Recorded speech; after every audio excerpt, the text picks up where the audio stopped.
बहुत समय पहले एक सुंदर और समृद्ध राज्य था जो हरे भरे पहाड़ियों और बहती नदियों के बीच बसा हुआ था। वहाँ एक महान और दयालु राजा का शासन था जिनका नाम था राजा दयालु। उनका नाम ही उनकी प्रकृति को दर्शाता था, क्योंकि वे अपनी दया, करुणा और न्यायप्रियता के लिए प्रसिद्ध थे। उनका शासनकाल राज्य में शांति, समृद्धि और न्याय का प्रतीक बन चुका था। राजा दयालु का शासन बहुत ही न्यायपूर्ण था और वे हमेशा अपने प्रजा के भले के लिए काम करते थे। उन्होंने राज्य के सभी नागरिकों को समान अधिकार देने का वादा किया था, चाहे वे अमीर हो या गरीब, पुरुष हो या महिला। वे हमेशा ये सुनिश्चित करते थे कि उनके राज्य में कोई भी व्यक्ति अन्याय या अपमान का शिकार न हो। एक दिन राजा दयालु ने एक महत्वपूर्ण घोषणा की।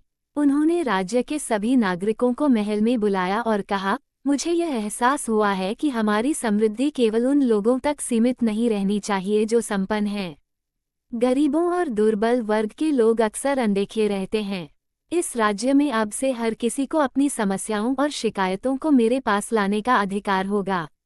चाहे वह अमीर हो या गरीब, मुझे हर किसी की सुनवाई करनी होगी और मैं हर व्यक्ति को न्याय दिलाऊंगा। राजा की यह घोषणा सुनकर सभी लोग बहुत प्रभावित हुए। उन्होंने देखा कि उनका राजा वास्तव में उनके भले के लिए काम कर रहा है और किसी भी व्यक्ति को अनदेखा नहीं करना चाहता। राजा दयालु की घोषणा के बाद कुछ दिनों में ही एक घटना घटित हुई जिसने राजा की दयालुता की परीक्षा ली। एक दिन एक गरीब किसान की बेटी लीला महल में आई। वह दुखी और चिंतित दिखाई दे रही थी। उसने राजा से मिलने की अनुमति मांगी और राजा ने उसे त्वरित रूप से बुलवाया।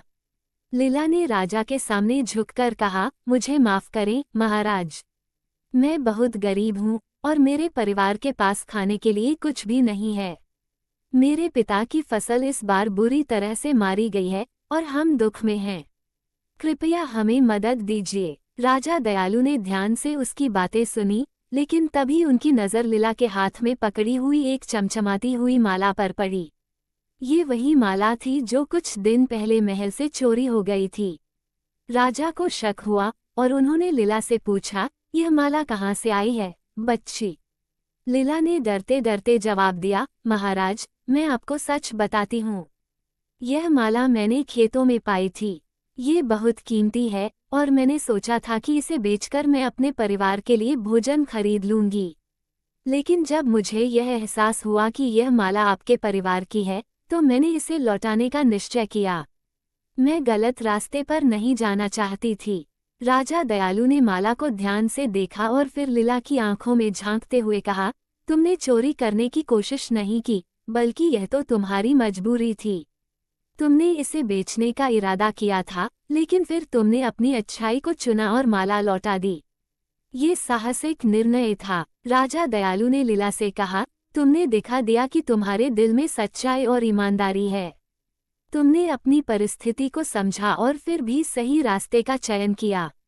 इसलिए मैं तुम्हें कोई सजा नहीं दूंगा। इसके बजाय मैं तुम्हारे परिवार को खाद्य सामग्री दूंगा ताकि वे इस कठिन समय से बाहर आ सकें। इसके साथ ही मैं तुम्हें महल में काम देने का प्रस्ताव भी करता हूँ ताकि तुम सम्मानजनक तरीके से जीवन यापन कर सको। राजा के इस निर्णय ने महल में खड़े सभी लोगों को चौंका दिया। उन्होंने देखा कि राजा ने न केवल एक गरीब लड़की को माफ किया, बल्कि उसे सम्मान और सहारा भी दिया। यह एक उदाहरण था कि राजा दयालु अपने राज्य में हर किसी के साथ समान रूप से दया और करुणा से पेश आते थे। राजा दयालु का शासन न केवल न्यायपूर्ण था, बल्कि उन्होंने अपने करुणामय और निष्कलंक व्यवहार से लोगों के दिलों में एक विशेष स्थान बना लिया था। राज्य में हर वर्ग के लोग राजा से बहुत प्यार करते थे।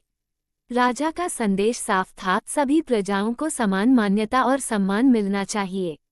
राजा दयालु के शासन के कारण राज्य में न केवल समृद्धि आई, बल्कि वहाँ के लोग भी एक दूसरे के प्रति अधिक सहायक और दयालु बन गए।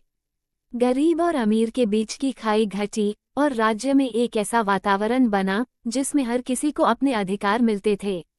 राजा ने राज्य में न्यायालयों का गठन किया, जहां लोग अपनी समस्याओं को सीधे राजा के पास ला सकते थे।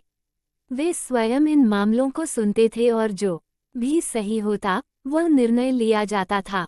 इस तरह से उन्होंने ये सुनिश्चित किया कि कोई भी व्यक्ति शोषित या अन्याय का शिकार न हो। जब राजा दयालु की उम्र बढ़ने लगी और वह राज्य के मामलों से कुछ समय के लिए हटने लगे, तो उन्होंने अपने पुत्र को सिंहासन पर बैठाया।